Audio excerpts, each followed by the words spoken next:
Hi everyone, welcome to my channel. So basically आप title पढ़ के आए हैं इस वीडियो में।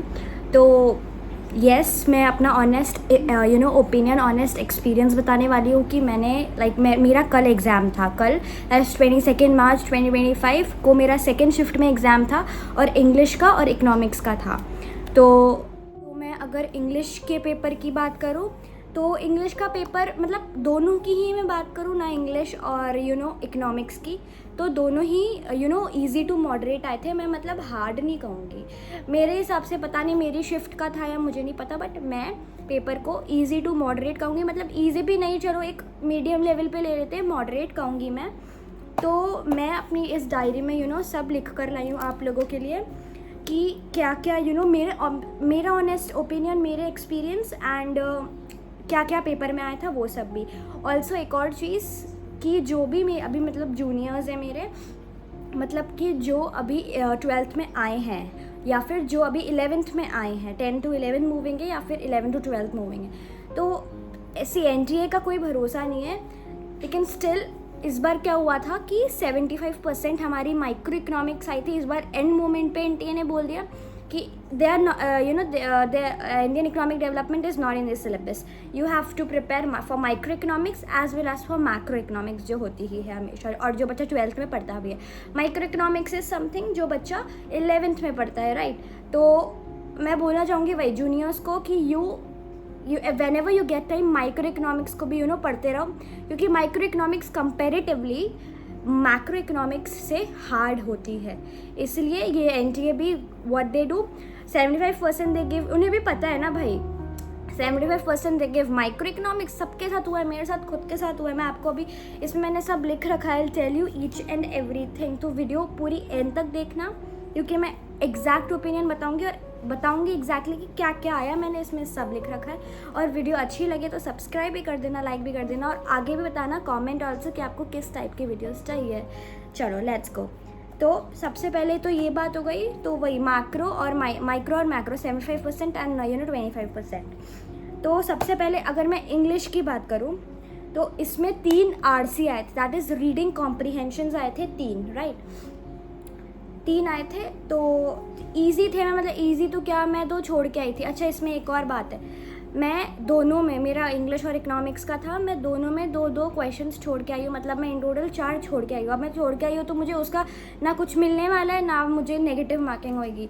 लेकिन अगर आपका आंसर, अगर आप, मैं ये बोलना चाह रही हूँ मतलब कि if you are not sure about the answer ना, कि मतलब अगर आप कर रहे हो पर आप श्योर नहीं हो एकदम अंदर से, आप क्या रहे कि नहीं भाई ये तो गलत हो सकता है, तो प्लीज़ आई वुड से कि आप उसे स्किप कर दो, क्योंकि भाई यहाँ पे नेगेटिव मार्किंग नेक्स्ट लेवल की होती है। सोचो, मतलब सीधे -6 होएगा आपका, डायरेक्ट -6।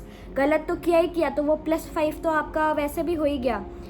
+5 क्यों हुआ, -5 तो हो ही गया। प्लस वो जो नेगेटिव मार्किंग होती है, अगर आप सही आंसर देते हो तो +5 मिलता है आपको, पर अगर आप गलत आंसर देते हो तो वो गलत आंसर का +5 तो गया ही गया, -5 प्लस -6 और चला, -1 और चला गया आपका। तो ऐसे आपके करके पूरे के पूरे -6 जाते हैं। तो अगर 250 का पेपर होता है ना, तो पूरे -6 होके 244 का एक का बता रही हूँ मैं, 1 क्वेश्चन। तो अगर एक क्वेश्चन गलत होता है आपका तो सीधे -6, 250 में से आपके 244। And someone who is targeting north campus, सोच समझ के करना। सो यस, रीडिंग कॉम्प्रीहेंशंस मैंने बता ही दिया, 3 आए थे। देन उसके बाद रीअरेंजमेंट के क्वेश्चंस थे। रीअरेंजमेंट आप एलिमिनेशन मेथड से भी करोगे ना तो सही है, एलिमिनेशन से हो जाएगा।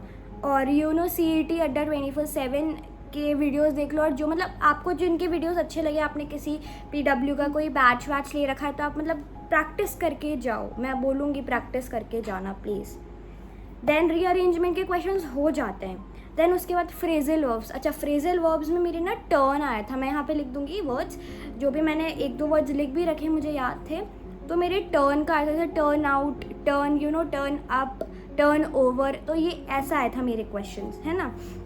देन उसके बाद सिनोनिम्स एंटोनिम्स के भी क्वेश्चंस आए थे। सिनोनिम एंटोनिम्स में वही आए थे कि इससे क्लोजेस्ट बताओ, मतलब एक वर्ड दिया था ना, एक वर्ड दे दिया था मुझे अविड, AVID, में यहाँ पे लिख दूंगी कहीं पे भी, अविड आया था मेरे, तो मुझे उससे एक क्लोजेस्ट मीनिंग बताना था। तो वो मतलब ऐसे क्वेश्चंस थे। देन उसके बाद एक वर्ड आया था मेलीफ्लूअस, मैं यहाँ पे वर्ड लिख दूँगी।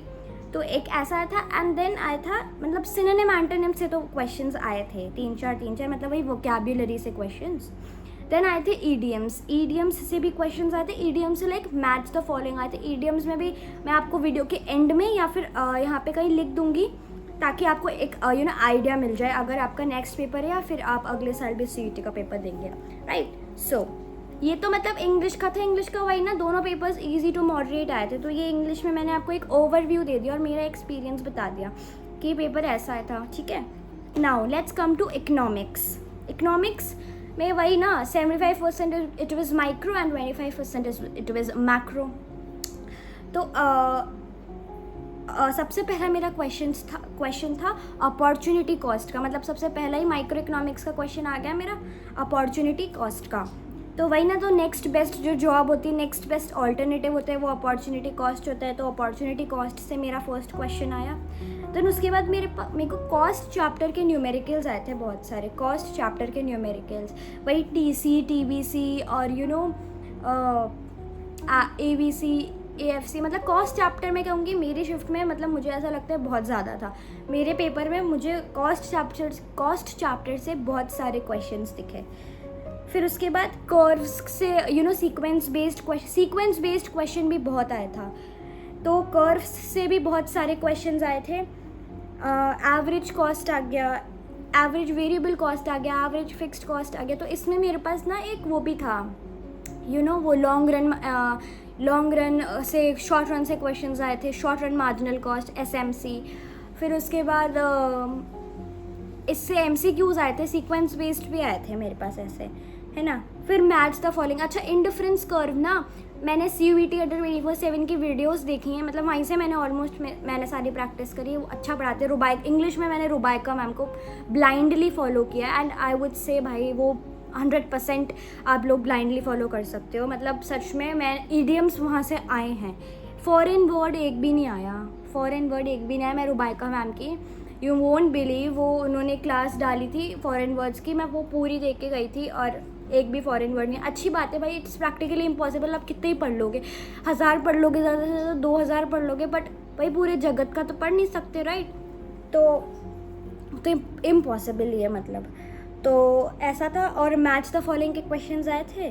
देन इंडिफरेंस कर्व की मैं बात कर रही थी ना, तो इंडिफरेंस कर्व का क्या था कि इंडिफरेंस कर्व सिलेबस में नहीं है। मैंने CUT अंडर 24/7 की वो देखी थी, अमान सर की वीडियोस देखी थी। तो वो उन्होंने भी बोला इंडिफरेंस कर्व IC सिलेबस में नहीं है, पर उससे केस बेस्ड क्वेश्चन आया मेरा। इंडिफरेंस कर्व, बजट लाइन और MRS that is marginal rate of substitution. तो यहाँ से मुझे क्वेश्चन आए केस बेस्ड क्या है लेकिन, right.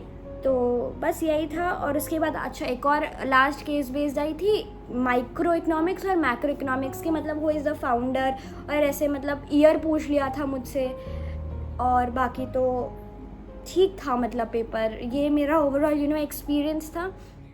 So if you like the video don't forget to like, share and subscribe.